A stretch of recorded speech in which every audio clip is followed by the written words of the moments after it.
We've got a question here from Nick. Where is Nick? I'm here. Hi, Nick. How are you? I'm fine. You?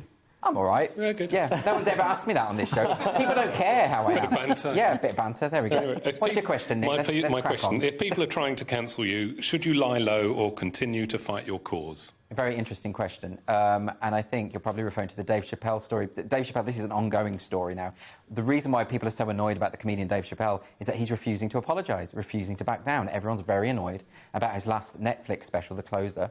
As they have been annoyed with previous Netflix specials.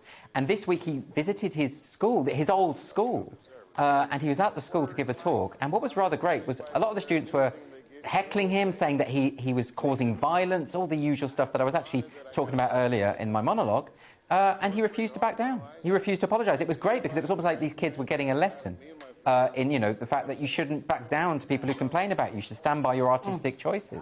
What do you think about this, Nick? Well, I can answer this, having been cancelled in a mini way, not quite on the scale of Dave Chappelle. By the way, the Dave Chappelle thing was so brilliant because he went back to the school and one of the students said to him, "Your comedy kills," which to a comedian is the ultimate compliment. It is, isn't it? That literally means we've smashed it. I don't think they know that lingo. Oh, they don't know that. No. I can tell by the blank reaction. Yeah. That means you've done very well at a gig. Comedians at home will be just laughing a lot at that. It's actually quite confusing because if you kill at a gig, you do really well. If you bomb, you do really badly. You do badly. But a bomb can be lethal and as if you die, you've done badly. Yeah, it's very confusing. And if you take the roof off, everyone's just cold. Yeah, that's a very good point. To me So, a lot. you know, amazing. All these metaphors, it's difficult. Sorry, Nick, you had a No, point. it's fine. Oh, no, well, he was asking... Nick was asking... Nick, what's the best thing to do when you get cancelled? What was it again? Should you just... Should you just take it? Yeah, I chose to lie low. When I got... It's a mini cancellation because I'm unknown, but it was I chose to mute everyone and just pretend it wasn't happening for a bit. Whereas I do know some people who go back and they reply to all the tweets I can't believe you're bringing me in again. Listen, I've just got no. I've got a view that I think that if you're being attacked online, you should stand up for yourself because I think everyone's known since we were little children that bullies thrive on having an effective technique. If people stand up to bullies, they stop bullying. But right? the other argument is that you don't give it oxygen, like fire. Well, OK, yeah. Fire metaphor. I'm full of the metaphors tonight, aren't you, Nick? I'm definitely the belief. I mean, I was, again, sort of had a cancellation experience last year, actually defending J.K. Rowling on Twitter. What happened there, just so people know? And I was, bless you, and I literally, I basically just put my head above the parapet and went, She's absolutely right. She's absolutely bang on about there being two sexes and all that, biological sex. Strange that you should have to say that as a controversial thing. I know. And it was like, oh, the furore of it. This was middle of 2020. Yeah. And so clubs unbooked me, unfollowed me.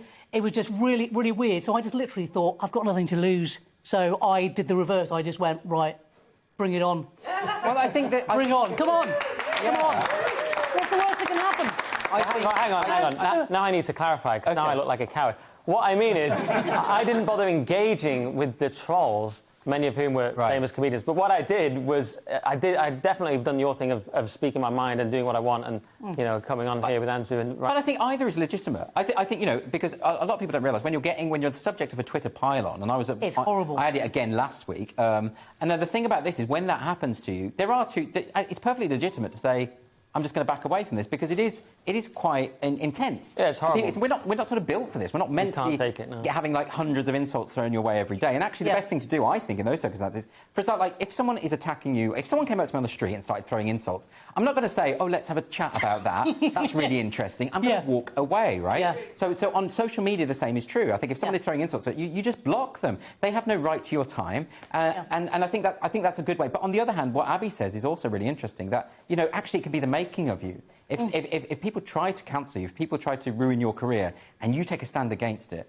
and the more people that do that, then there's numbers building. Yeah. I would say the one thing interesting about Dave Chappelle, which may be a little bit controversial to say, is when he finished doing his show, The Chappelle Show, and one of the reasons was because he said some of the material he was doing was getting the wrong kind of laughter from parts of the room. That's interesting. Now, I saw somebody on Twitter, I won't name the comedian, they're quite established, say they were doing the same thing. They were actually they'd taken material out because it was sort of like the audience weren't really laughing in the way they expected.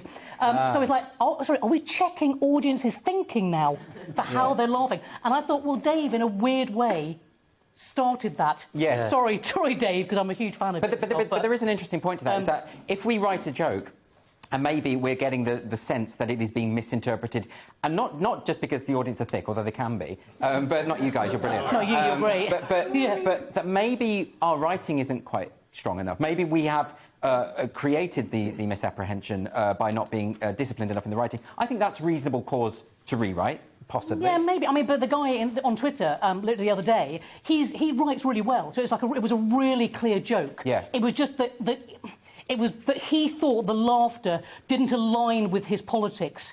The woke politics enough. Yeah, that's what's going on here. All right, well, that's insane. So it's not just like doing a joke and going, oh, actually, that felt really flat because I didn't have the punchline right. Yeah, I mean, I understand I totally understand the distinction you're making. It was similar to the criticism of Alan Murray that people were laughing without the requisite levels of irony. Which was what Stuart Lee claimed. That's a very Stuart Lee claim, isn't it? Yeah. But there's no way that we can know what the audience is laughing at, so I thought that was a bit pretentious. Personally, I'll accept all laughter. Yeah. FYI. Even if it's the laughter of hate. Yeah.